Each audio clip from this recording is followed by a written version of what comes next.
여러분 우리가 읽은 오늘 이 2장은요 요나의 기도에 해당되는데요.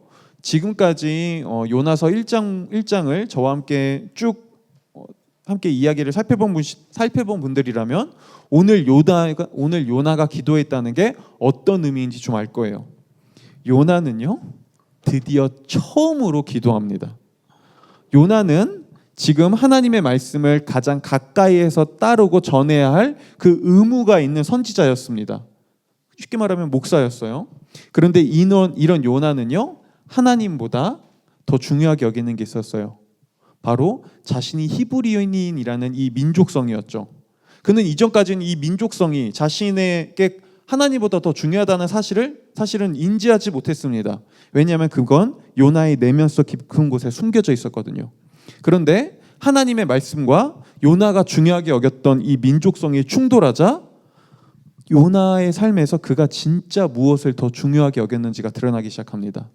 요나는요 하나님의 말씀과 자신이 중요하게 여겼던 민족성이 충돌하자 지체하지 않고 뒤도 돌아보지 않고 하나님을 떠나고 하나님으로부터 도망갑니다.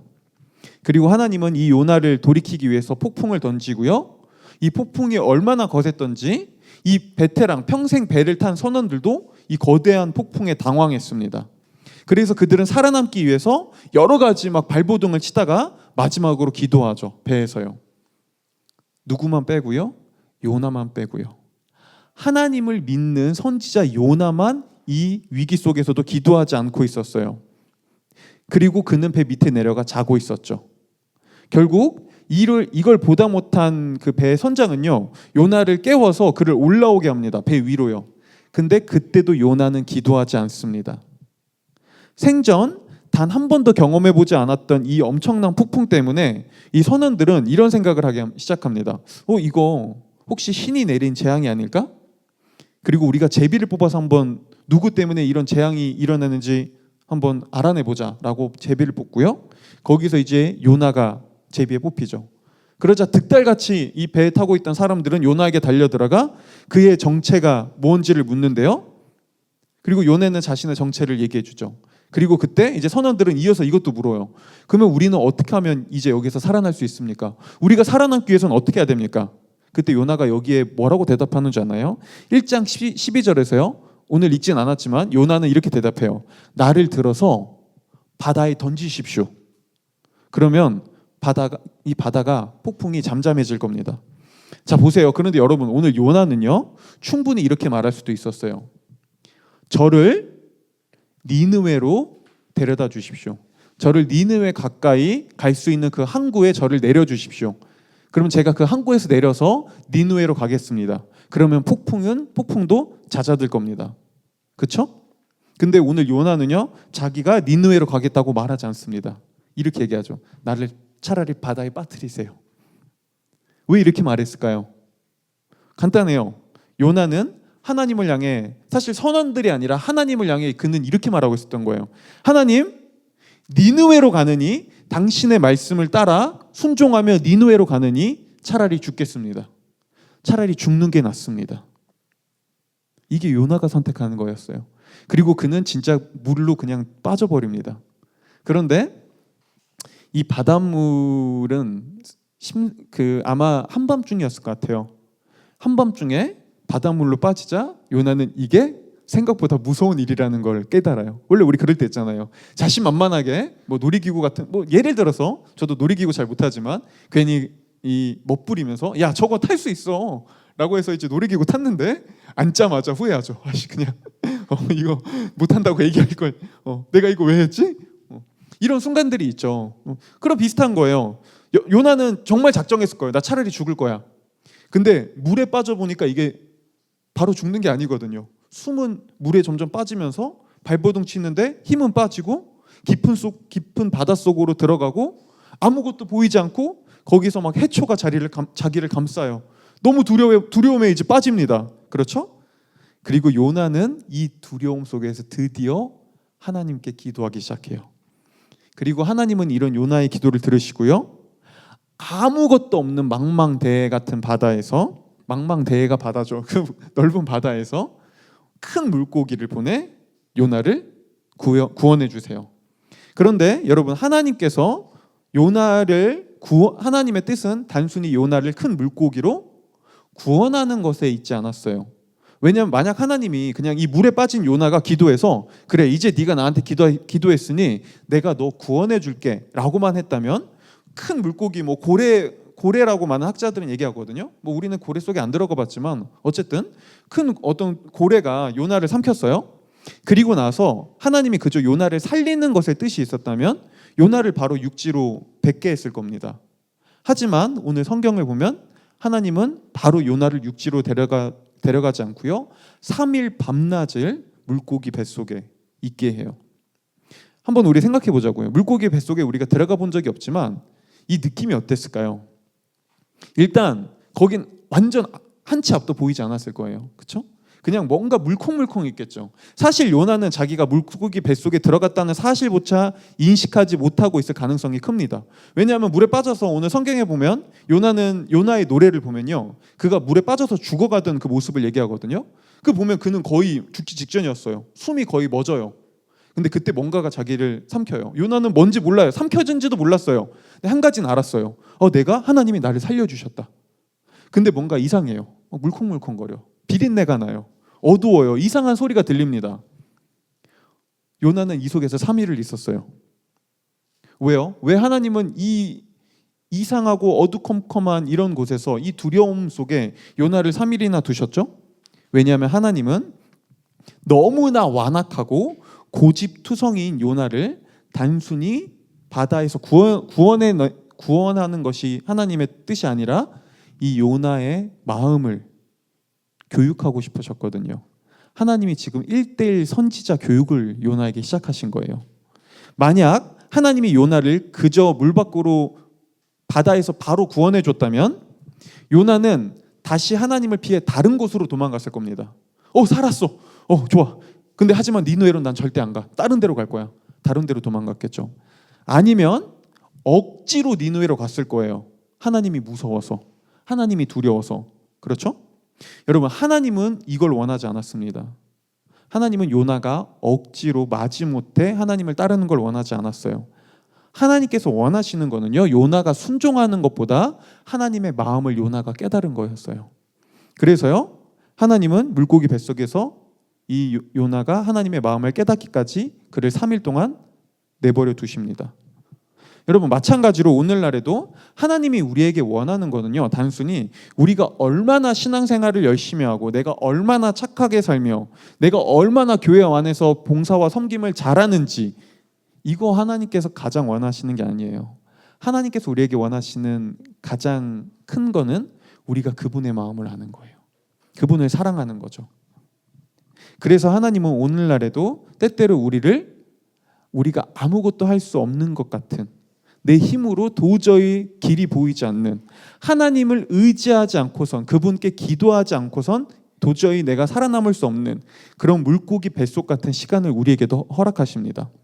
그리고 이런 시간이 있을 때 우리는 비로소 내가 지금까지 무엇을 의지하고 살아왔는지, 내 인생에서 하나님보다 더 중요했던 것이 무엇이었는지를 우리는 깨닫고 점검하기 시작하죠. 바로 이게 요나에게 하나님이 하신 일이었어요. 그리고 이제 요나는 이 물고기 뱃속에서요, 드디어 하나님의 마음을 깨닫기 시작하죠. 그리고 그거를 기도로 고백합니다. 바로 이게 오늘 2장에서 요나가 노래한 기도의 내용인데요. 오늘 특별히 우리는 이 요나의 기도를 통해서 크게 3가지를 살펴보려고 해요. 첫 번째는요, 오늘날 우리가 하나님의 은혜를 경험하지 못하는 이유에 대해서 좀 살펴볼 거고요. 두 번째는요, 우리 모두에게 은혜가 필요한 이유에 대해서 살펴볼 거고요. 마지막 3번째는요, 어떻게 하면 우리는 이 은혜를 경험할 수 있는가에 대해서 좀 살펴보려고 합니다. 먼저 첫 번째를 이야기할게요. 왜 우리는 하나님의 은혜를 경험하지 못할까요? 먼저 1장에서 성경은 우리가 지난주, 지지난주 3주째 1장을 살펴봤지만, 성경은 하나님을 떠나 도망가는 요나를 표현하면서 그가 내려가고 있다고 말합니다. 그는 항구 도시인 요바로 내려갔고요. 한글 성경은 요나가 배에 탔다라고 하지만 이 히브리어는 그가 배로 내려갔다는 표현이에요. 그는 배로 내려갔습니다.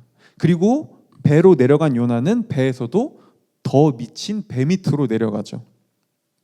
보세요. 지금 요나는요.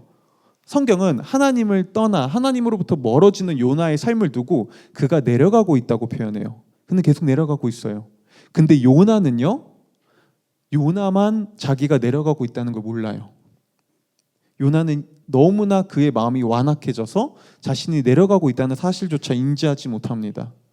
그리고 이런 일은 오늘날에도 너무 쉽게 일어납니다. 오늘날에도 많은 사람들은 자신이 내리막길을 향해 가고 있으면서도 불구하고 내가 내 인생의 내리막길을 향해 가고 있다는 사실을 모를 때가 많습니다. 예를 들면 이런 거예요. 만약 어떤 사람이 이 성공을 꿈꾼다고 해보자고요. 나는 인생에서 꼭 성공할 거야. 나는 꼭 이 성공을 거두고 내가 원하는 이 목표를 이루고 말 거야 라고 생각한다고 해보자고요. 그래서 자신이 원하는 성공을 이루기 위해 쉼없이 달려옵니다. 모든 걸 쏟습니다. 항상 노력합니다. 그리고 그 성과를 얻고 결과를 얻기도 합니다. 그런데 어느 날 이 사람이 과로로 쓰러져요. 그래서 병원에 갔더니 이 사람의 몸에 심각한, 어느새 자신도 모르는 사이에 심각한 질병들이 이 사람 몸에 이미 쌓여 있었어요. 수많은 스트레스와 정신적 질병들이 이 사람을 괴롭히고 있었죠. 자, 그리고 이때가 돼서야 이 사람은 드디어 한 가지 사실을 깨닫습니다. 겉으로 보기엔 모든 것이 다 잘 되고 있는 줄 알았는데 사실은 내가 내려가고 있었구나 라는 사실을 드디어 깨닫기 시작하는 거죠. 여러분, 이런 이야기가 낯선가요? 아니요. 사실 오늘날 수많은 사람들이 어떤 대단한 목적을 이루고 남들이 부러워할 만한 성공을 이루었다고 말하는 사람들이요, 이런 고백을 너무나 많이 합니다. 그리고 우리도 이런 비슷한 경험을 한 번쯤은 한 적이 있겠죠. 이처럼 오늘 하나님은 내가 자신이 내려가고 있는데도 불구하고 내가 내려가고 있다는 사실조차 인지하고 있지 못하는 요나가 이 사실을 깨닫기를 원했습니다. 그래서 그에게 폭풍을 보내요. 근데 요나가 어느 정도로 마음이 지금 완악하냐면요, 폭풍을 보냈는데도 자기가 내려가고 있다는 사실을 알지 못해요. 그래서 그냥 자고 있어요. 그러자 결국 하나님은 그를 더 밑으로 보내십니다. 바다 끝으로요. 그리고 이 바다 끝까지 내려간 다음에 요나는 드디어 내가 사실은 내려가고 있었구나 라는 사실을 드디어 깨닫습니다. 그래서 요나는 2장 6절에서 이렇게 고백해요. 2장 6절이요. 이렇게 고백합니다. 나는 땅속 맷뿌리까지 내려갔습니다. 여러분, 제가 이 맷뿌리가 무슨 뜻인지 몰라가지고 네이버에 사전에 쳐봤거든요. 산의 정상이라는 뜻이래요. 알고 계셨나요? 전 몰랐어요. 땅의 정상이라는, 그러니까 산의 정상이라는 뜻이래요. 근데 이거를 개역개정은 산의 뿌리라고 번역했거든요. 그러니까 왜냐하면 고대 사람들은 산이 있으면 그 산 밑에 산의 정상보다 더 깊은 뿌리가 있다고 믿었어요. 네. 그러니까 요나는 지금 이렇게 고백하고 있는 거예요. 제가 가장 밑바닥을 찍었습니다. 제가 지구의 끝까지 내려가 있었습니다. 라고요. 요나는 처음으로 내가 완전 내려가는 삶을 살고 있었구나라는 걸 깨달았어요. 근데 자신이 밑바닥 끝까지 내려갔다는 사실을 깨달을 때 요나는 또 다른 한 가지를 깨닫습니다. 그건 바로 이거예요. 근데 하나님이 나를 찾아 이 밑바닥 끝까지 찾아오셨구나. 하나님이 나를 구원하기 위해 여기까지 오셨구나. 네. 그는 하나님의 은혜를 깨닫습니다. 그리고 요나는 이렇게 고백하죠. 요나서 2장 8절 9절에서요. 8절 9절 우리가 한번 다 같이 읽어보겠습니다. 한번 읽어볼게요. 시작.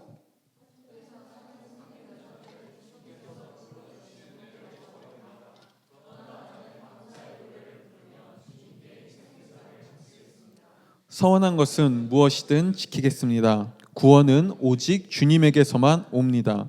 여러분, 이 요나서를 설명하는 거의 모든 학자들은요, 이 오늘 2장 8절 9절이 요나의 기도의 핵심일 뿐만 아니라 요나서 전체의 가장 중요한 핵심이라고 얘기합니다. 왜냐하면 요나가 처음으로 그의 입으로 하나님의 은혜를 고백하거든요. 그리고 바로 이게 하나님이 요나에게 깨닫게 하기를 원하는 거였어요. 하나님은 선지자 요나라는 자격이, 히브리인이라는 이 민족성이, 그 다음에 요나가 자랑스러워하는 자신의 모든 것들이 사실은 자신의 노력과 열심으로 얻은 것이 아니라 하나님의 노력, 하나님의 은혜로 그저 주어진 것이라는 것을 요나가 깨닫기를 원했습니다. 그리고 여러분, 바로 이게 기독교가 주는 메시지입니다. 기독교는요, 이런 노력을 하거라. 그러면 하나님께서 거기에 따른 상을 주실 것이다. 네가 이런 하나님께 열정과 열심을 보이면 하나님께서 마땅히 거기에 따른 보상을 할 것이다 라는 이야기를 하지 않습니다. 기독교는요, 자격 없는 우리에게 하나님이 이미 베풀어 주신 은혜에 대한 이야기예요. 그래서 여러분, 기독교인이 된다는 건요, 많은 사람들이 종종 기독교인이 된다는 걸 이렇게 오해하곤 합니다. 우리가 주중에 열심히 일하잖아요. 주중에 열심히 뭔가를 해요. 그리고 기독교인이 된 순간 그와 같이 주말에는 교회 안에서 열심히 일하는 거죠. 그래서 많은 사람들이 교회에 와서 예배 빠지지 않고 헌금을 잘하고 봉사를 감당하는 또 다른 종교적 책무를 내가 이행하는 것, 이걸 그리스도인이 되는 거라고 생각하곤 합니다. 그런데 아니요, 그건 그리스도인이 되는 게 아닙니다. 우리는 그런 걸로 그리스도인이 될 수 없어요. 그리스도인이 된다는 거는요, 하나님이 이미 나에게 주신 은혜를 깊이 그저 깨닫는 거예요. 그리고 이 은혜를 깊이 깨달아가면요, 우리는 하나님의 이 은혜에 반응하고 싶어져요. 그 은혜에 대한 반응으로 예배하고 찬양하고 헌금하고 봉사를 하는 것이죠. 그런데 이 말은 뭘 보여주냐면요, 오늘날 우리가 얼마든지 요나처럼 하나님의 은혜를 전혀 알지 못하면서 하나님의 은혜와 상관없이 겉으로 열심히 대단히 열정적인 신앙생활을 할 수 있다는 걸 보여줘요. 오늘 요나를 보세요. 그는 선지자였다니까요. 목사였다고요. 신학교 나왔어요. 신학을 전공했습니다. 성경을 전공했어요. 그 누구보다 하나님을 열심히 섬겼고요. 예배 빠지지 않았습니다. 성경 공부를 했고요. 때로는 성경 공부를 가르치기도 했습니다. 그런데 정작 요나는요, 하나님의 은혜를 몰랐어요. 왜요? 왜 요나가 하나님의 은혜를 몰랐을까요? 아니, 요나는 이렇게까지 하나님과 많은 시간을 보내고 열심히 봉사하고 예배를 많이 드렸는데 왜 요나는 하나님의 은혜를 정작 경험한 적이 없었을까요? 왜냐하면 자신의 행동 때문에요. 요나는 나는 이렇게 살고 있어. 나는 이런 예배를 드리고 있어. 나는 이렇게 열심히 하고 있어. 라는 자신의 행동 때문에 내가 어떤 존재인지를 진짜 객관적으로 바라보지 못했습니다. 여러분, 은혜는 다른 말로 하면 조금 더 쉽게 표현하면 이렇게 설명할 수 있어요. 어떤 것을 줄 의무가 없는 사람이 어떤 것을 받을 자격이 없는 사람에게 그냥 무엇인가를 주는 것. 이게 은혜입니다. 그렇죠? 근데 요나는요, 이렇게 생각하고 있었습니다. 하나님, 저는 마땅히 하나님께 이걸 받을 자격이 있습니다. 그리고 하나님은 저에게 이걸 줄 의무가 있습니다. 왜냐하면 하나님 보세요. 저 예배 안 빠지고 있잖아요. 하나님 보세요. 저 제사 잘 드리고 있잖아요. 하나님 보세요. 전 이방인들과 다르게 교회 안 다니는 사람들과 다르게 살기 위해서 이렇게 노력하고 있잖아요. 그러니까 저는 이걸 받을 의무가 있고 하나님은 저에게 복을 주실 자격이 있습니다. 라고 생각했던 거예요. 그런데 이거는요, 요나가 자기 자신을 정직하고 객관적으로 바라보지 못하고 있는 거였어요. 그의 행동은 요나로 하여금 자신을 정직하게 바라보지 못하게 했습니다. 왜냐하면요, 여러분, 요나서 외에도 요나에 대해서 또다시 설명하는 다른 곳에서 요나를 한 번 더 설명해 주는 곳이 있거든요. 바로 열왕기하 14장 25절이에요. 여기서 성경은 요나가 여로보암 2세 왕 때 하나님의 말씀을 전했다고 얘기해요. 그런데 성경에 따르면 여로보암 2세 시대는요, 이스라엘의 타락이 가장 극심했을 시대예요. 그들은 영적으로 사회적으로 죄악됐고요. 하나님은 그들을 끊임없이 꾸짖어 왔어요. 뭐죠? 뭘 보여주죠? 요나가 생각했던 것과 달리 이스라엘은 하나님 앞에 그렇게 깨끗하지 않았습니다. 그렇게 자격을 갖추고 있지 못했어요. 그럼에도 하나님은요, 요나를 통해 이스라엘에게 한 가지를 약속하세요. 내가 너희가 잃어버린 땅을 회복해 주겠다. 내가 너희가 잃어버린 땅들을 다시 너희에게 돌려주겠다. 왜요? 이스라엘이 착해서요? 이스라엘이 선해서요? 이스라엘이 지금 정직하게 행하고 있어서요? 아니요, 그러지 않았다니까요. 그런데도 하나님은 그들에게 땅을 회복시켜 주겠다고 약속하세요. 오직 하나요. 하나님 은혜로요. 하나님 은혜로요. 그런데 오늘 요나는요, 이거를 잊어버리고 있었어요. 이걸 망각하고 있었어요. 자신을 온전히 바라보지 못하고 있었습니다. 그래서 요나는 하나님께 이렇게 말하고 있었죠. 하나님, 저희는 하나님 믿는 백성이잖아요. 우리에겐 하나님을 예배하는 성전이 있고 하나님께 제사를 드리며 우리는 하나님의 율법을 가지고 있잖아요. 그러니 적어도 우리는 저 니느웨보단, 저 이방인들보단 우리가 더 낫지 않습니까? 우리는 그럴 자격이 있지 않습니까? 자, 보세요. 뭐 하고 있는 거죠? 자신의 행동 때문에 내가 하나님 앞에 사실은 죄악되고 연약하다는 사실을 정직하게 객관적으로 바라보지 못하고 있습니다. 그러면서 말하는 거죠. 나 정도면 그래도 괜찮은데 내가 왜 죄인이에요? 전 이렇게 행동하고 있잖아요. 라고요. 그리고 바로 이게 오늘날에도요, 많은 사람들이 교회를 다니면서 정작 하나님의 은혜를 경험하지 못하는 이유입니다. 사람들은 나 정도면 괜찮게 살고 있다는 나의 행동 때문에, 종교적 의무감과 책임 때문에 자신을 객관적으로 바라보지 못해요. 예전에 제가 청년부를 담당했을 때 교회에 한 자매가 있었거든요. 근데 굉장히 밝아요. 되게 밝고 착해요. 막 문제아가 아니었어요. 어릴 때부터 교회도 되게 잘 지내요. 근데 이제 이 자매랑 항상 이제 하나님의 죄와 뭐 이렇게 성경에 대해서 얘기하면은 항상 하는 얘기가 있었어요. 목사님, 제가 왜 죄인이에요? 저는 사실 진짜 모르겠어요. 아니, 저 진짜 어릴 때부터 모태신앙으로 한 번도 예배 빠져본 적도 없고 헌금도 잘하고 엄마 아빠 말도 잘 듣고, 아니 저보다 훨씬 더 나쁘게 사는 친구들 많은데 제가 왜 죄인인 거예요? 저는 인정할 수 없어요. 그런데 굉장히 아이러니했던 게 뭔지 알아요? 진짜 한두 명이 아니라 굉장히 많은 교회 청년들이 저에게 찾아와 그 자매 때문에 힘들어한다고 얘기했었어요. 그 자매 때문에 너무 힘들다. 이유는 하나예요. 너무 자기 중심적이다. 너무 자기만 안다. 네. 여러분, 그런데요, 이 자매는 자신이 다른 사람에게 상처를 주고 있다는 사실을 인식하지 못하고 있었습니다. 왜냐하면 아니 그래도 나 정도면 괜찮잖아요 라는 자기 중심적 생각 때문에, 나는 그래도 다른 사람보단 착하게 살려고 하고 있고 예배도 잘 드리는 좋은 기독교인이잖아요 라는 행동 때문에 자신을 더 객관적으로 바라보지 못한 거예요. 그리고요, 이 자매는 하나님의 은혜도 경험하지 못했죠. 보세요. 이처럼 나의 선하고 종교적인 행동 때문에 사람들은 내가 얼마나 연약한 죄인인지를 바라보지 못하고요, 이런 나를 향해 하나님이 은혜를 베풀어 줬다는 사실을 정말 깊게 인정하지 못합니다. 이게 사람들이 하나님의 은혜를 경험하지 못하는 첫 번째 이유예요. 오늘날 사람들이 하나님의 은혜를 경험하지 못하는 두 번째 이유는요, 내가 죄인이라고는 인정하지만 하나님의 은혜를 너무 낮게 생각하기 때문입니다. 제가 알고 있던 또 다른 자매는요, 항상 예배 시간마다 울었어요. 그 자매는 항상 예배 드릴 때마다 울어요. 설교 때마다 울고요, 설교 끝나고 찬양할 때마다 항상 울었어요. 그리고 예배가 끝나면 저한테 찾아와서 얘기했죠. 목사님, 오늘 이야기도 너무 제 이야기 같아요. 오늘 이야기도 너무 제 얘기예요. 그러면서 항상 이렇게 얘기했어요. 하나님 앞에 저는 너무 못나고 저는 너무 쓰레기 같은 죄인 같아요. 어떻게 하면 좋죠? 정말 너무 제 자신이 너무 못나 보여요. 정말 어떻게 하면 좋을까요? 라고 항상 얘기했어요. 그때마다 저는 이렇게 대답해 줬죠.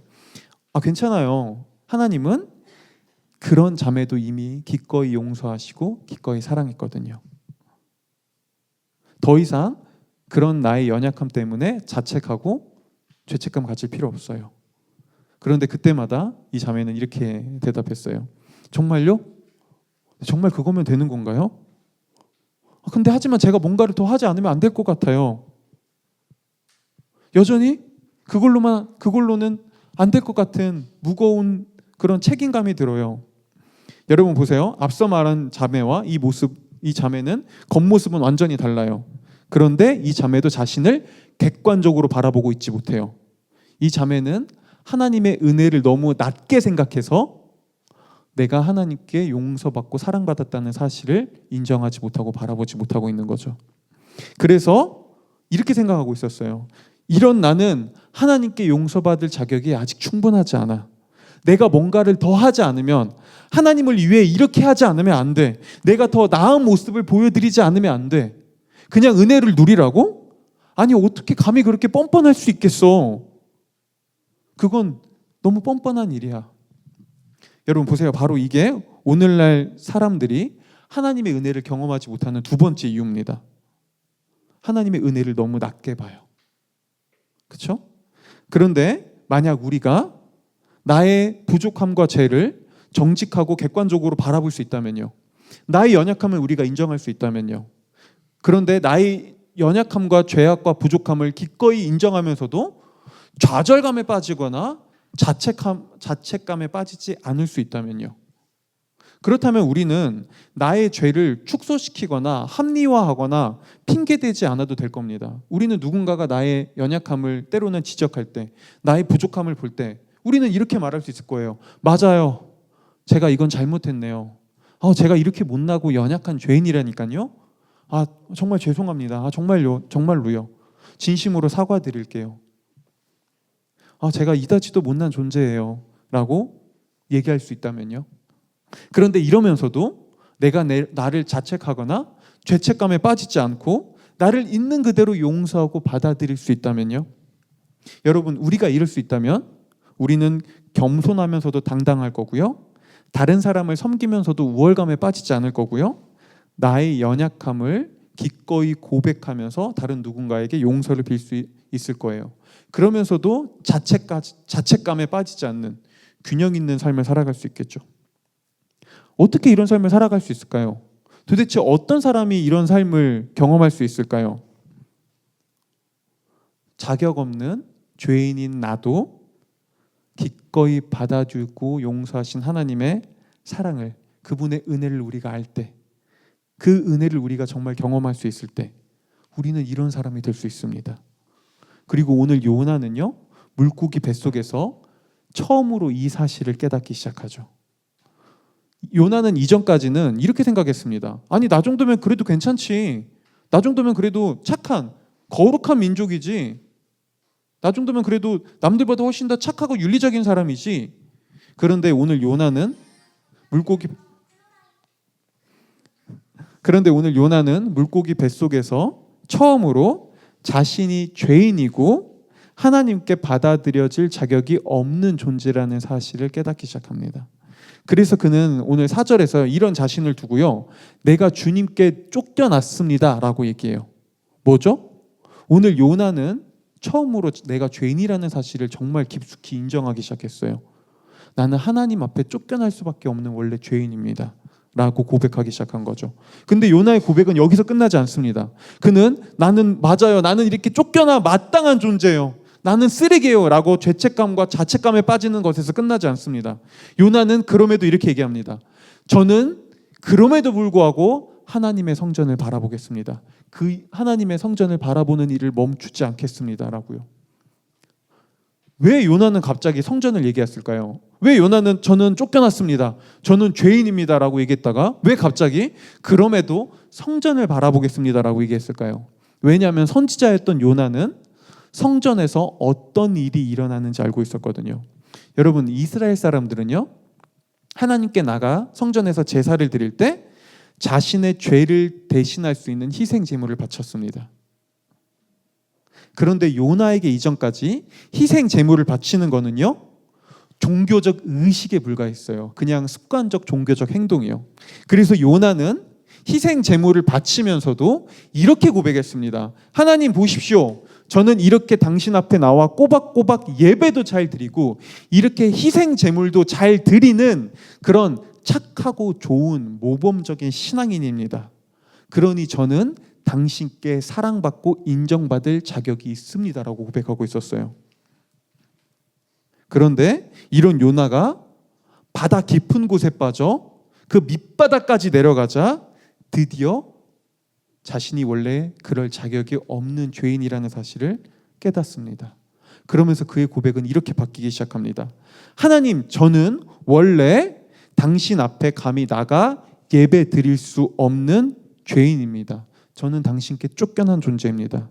그런데도 하나님은 저에게 은혜 베푸시길 원하셨고, 저는 당신의 은혜로 인해 당신이 허락하신 제물의 희생에 힘입어, 그 제물의 희생을 힘입어 하나님께 나아갈 수 있게 됐습니다.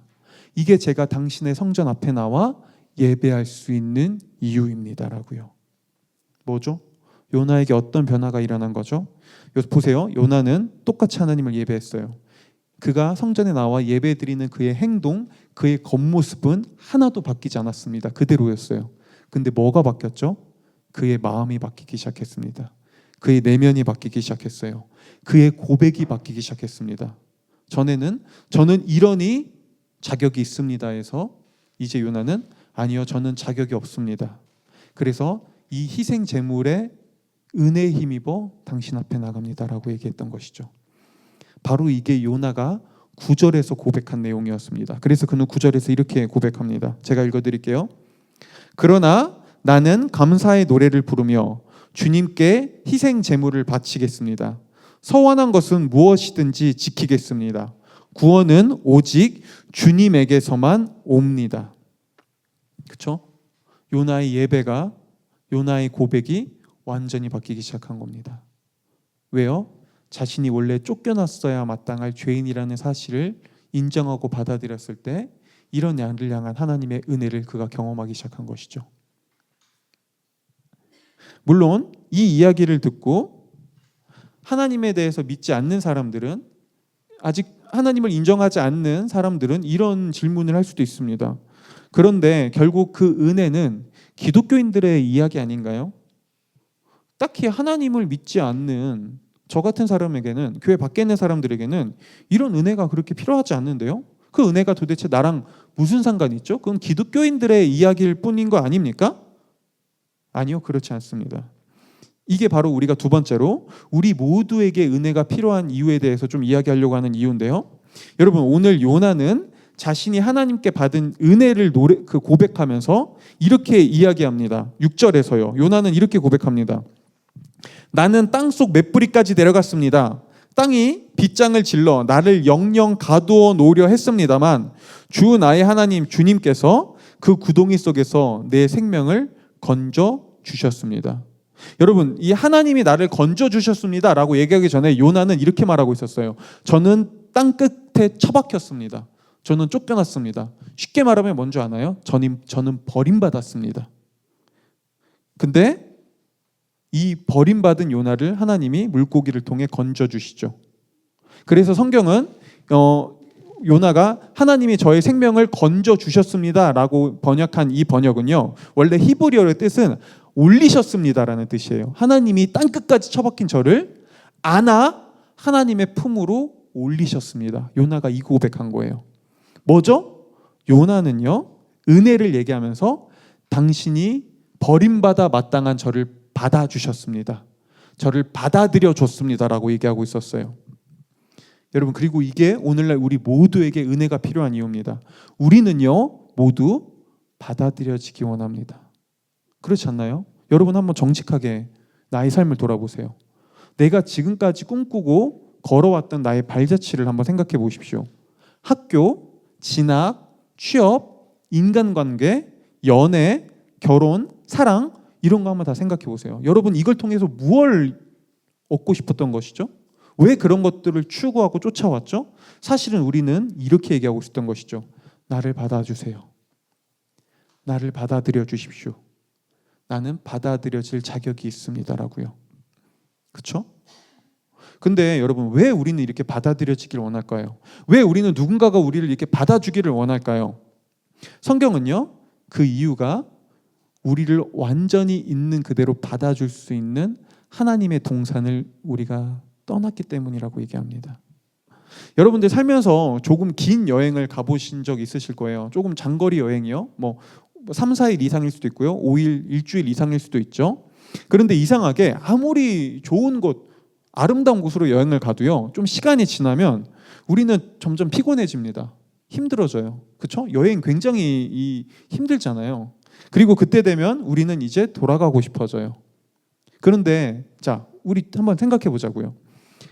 왜 우리는 돌아가고 싶다는 갈망을 느끼죠? 왜 우리는 이제 몸이 피곤하고 어딘가가 너무 힘들 때, 아무리 그게 좋은 여행이라도 시간이 지나면 나 이제 돌아가고 싶다라고 왜 그렇게 갈망하죠? 이유는 간단합니다. 돌아갈 곳이 있으니까요. 돌아갈 곳이 있을 때 우리는 나 돌아가고 싶다라는 갈망을 원하죠. 그렇죠? 마찬가지예요. 여러분, 인간이라면 누구나 받아들여지길 원합니다. 왜요? 왜 우리는 모두 받아들여지길 원할까요? 이유는 간단합니다. 우리를 진짜 받아줄 어떤 곳이 존재하거든요. 우리를 진짜 있는 그대로 받아줄 어떤 무엇인가가, 어떤 동산이 존재하기 때문에 사람들은 누구나 받아들여지길 원합니다.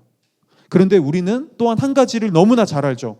세상에서 우리가 경험하는, 세상에서 우리가 쫓아왔던, 여기가 나를 받아줄 거야 라고 생각했던 그 어떤 곳도요, 심지어 그것이 가정이라 할지라도요, 나를 진짜 있는 그대로 받아주지 못한다는 것을요.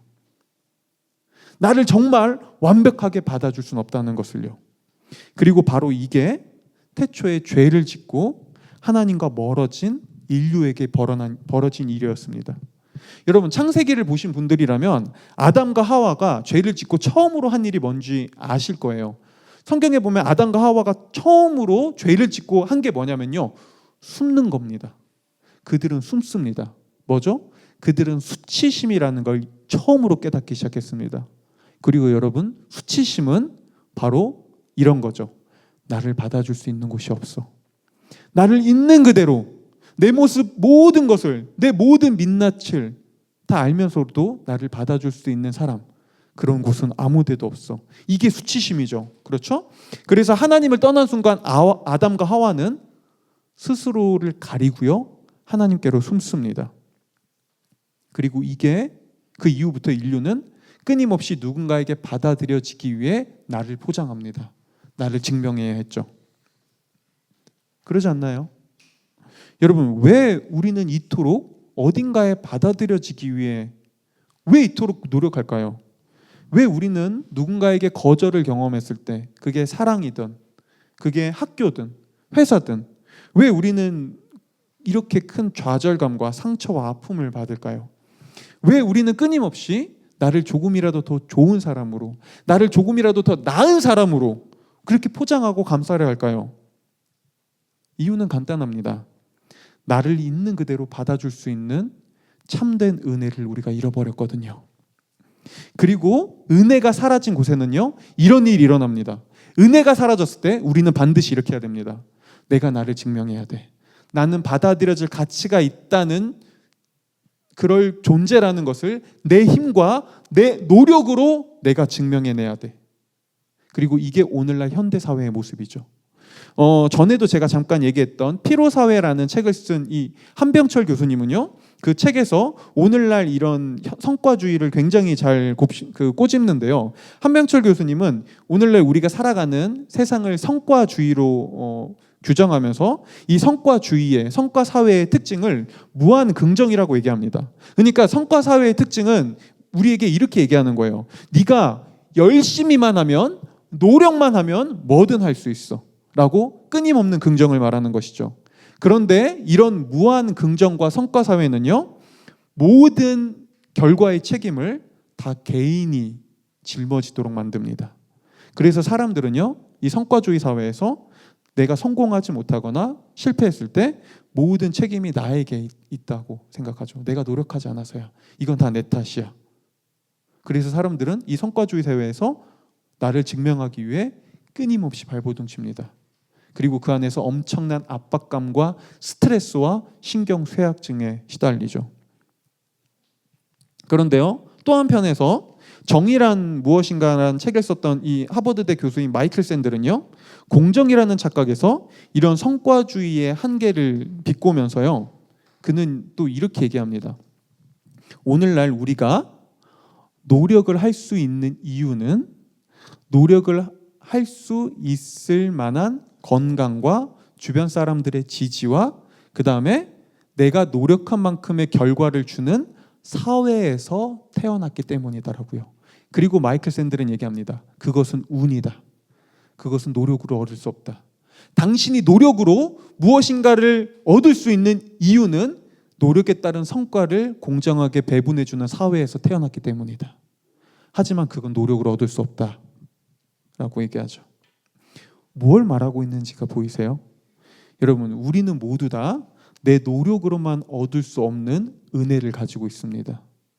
우리가 태어난 환경, 배경, 나의 가족, 내가 지금까지 만나온 주변의 소중한 사람들, 나의 친구들, 나를 응원해 줄 수 있는 그런 주변의 인간관계들, 이거는요 은혜로 주어진 겁니다. 내 노력으로 얻을 수 없는 것들이죠. 그런데 오늘날 성과주의 사회를 살아가는 사람들은요, 자신이 대가 없이 받았던 이런 은혜들은 기억하지 않고요, 내가 이룬 모든 것들이 온전히 나의 노력으로, 온전히 나의 결과라고 착각해요. 그리고 이런 성과주의 시대를 살아가는 사람들은 나는 받아들여질 가치가 오직 나에게 있다는 걸 증명하기 위해 끊임없이 발버둥치죠. 끊임없이 자신을 몰아세웁니다. 끊임없이 자신을 소진합니다. 그렇죠? 바로 이게 나를 있는 그대로 받아줄 수 있는 하나님의 은혜를 떠난 오늘날 세상의 모습이죠.